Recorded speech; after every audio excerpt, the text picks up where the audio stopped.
what happens. Yeah, seriously. I guess take us back to that moment when you get tossed into the game on Saturday. Was it just Coach Rushing being like, you're in?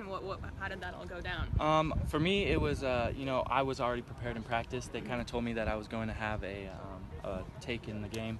I didn't know when it was going to be, but, when they called my name, I was ready, I was prepared. They looked at me in the face and said, it's your time. And so it was motivation for me. I got out, and I just played my part. Did you expect to play that much of the game?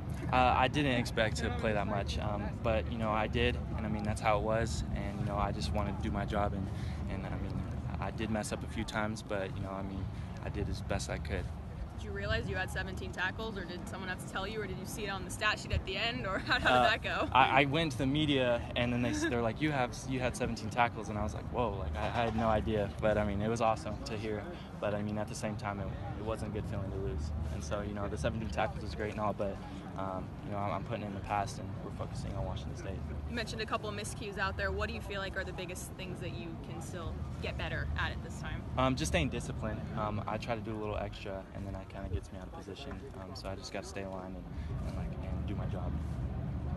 With J-Mo being out for the first half of the game, obviously you're going to have a role this weekend. What do you want to accomplish this weekend? I want to accomplish the passing game because I feel like the first 3 games there was a lot of run, and now Washington State, they're air raid, so they're all about passing. So I want to show the secondary, can lock up the backfield. Yeah, what makes their air raid attack so tough to defend, just based on what you've seen on film, or just what are the biggest challenges that they present? Their quarterbacks are so dynamic. Their quarterback their receivers are really dynamic. The quarterback is really good too. And so for us, it's just their whole passing game is diverse, and so we just have to adjust, get our coverages, and go from there.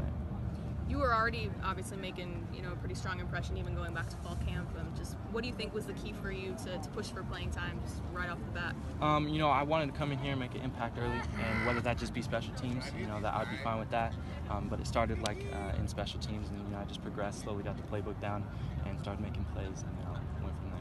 What's been the biggest adjustment? You were obviously a linebacker in high school, but moving back to safety, just what's been the biggest change just throughout the past couple months? Honestly, the biggest change has been the speed of the game.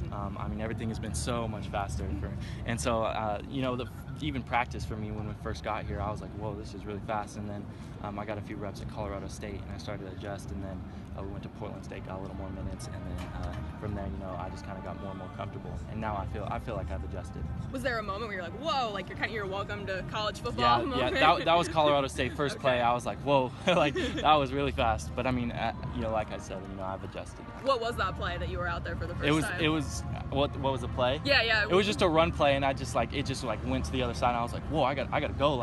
I took off. And, it was funny for me. But after that, I was good.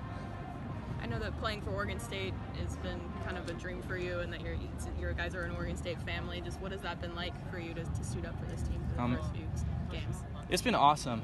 It's always been a dream of mine to go D1, and Oregon State, they were the first ones to believe in me and offer me, and so to come in here and make an impact and also be a hometown guy is cool for me, and it's cool for my family too.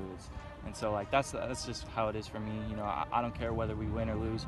Obviously we want to win, but I'm gonna come in here, I'm gonna give it all I got, and now our team just got to come together and take it to Washington State. Were you able to come to games when you were younger, that sort of thing, or had OSU stuff in your room or any of that stuff? Yeah, well, I wasn't really an Oregon State fan. I was a Duck fan, sadly. Yeah, but as soon as they offered me, I kind of switched because they were always in the back of my head, and I already kind of felt like I wanted to go there. So once I committed, I even turned my whole family around. I have lots of Beaver gear now.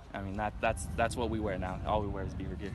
How did that happen? Like the transition from Duck stuff to Beaver stuff? Oh, it was good. We just took all the Duck stuff, threw it away, and then bought all the Oregon State stuff. How long did that take to just get everything? Literally the day I committed. We already pre-ordered stuff like the week before because I told my parents. We talked about it when I was committing, so we already pre-ordered a ton of Oregon State stuff. So yeah, it was pretty quick. So what do you guys have now besides just I'm sure gear and clothes and stuff? But do you have stuff in your house now? Yeah, we got blankets, we got posters, all my little letter stuff I got from them. They're all up in my old my room, and so it's good, it's fun. Who did you grow up kind of when you were watching the Ducks? Who were some of your favorite players that you idolized or wanted to be like when you were younger? Well, I was a running back in high school, and so I looked at, like Michael James, Sure. Kenyon Barner, Sure. and so like those guys were huge, and then even Thomas Tyna, I mean, Mm-hmm. because I was little at the time, and so for me those guys were big, and then I didn't really look at the defense part because I was more in high school. I was like, oh, running back school, you score touchdowns, but once I got older, I started liking defense. When did you make the switch to defense? To defense, it was more. I think my high school year, like around junior year, I'd like hitting rather than taking a hit. Like that's just personally now how I feel now. Like I'd rather just give one than take it.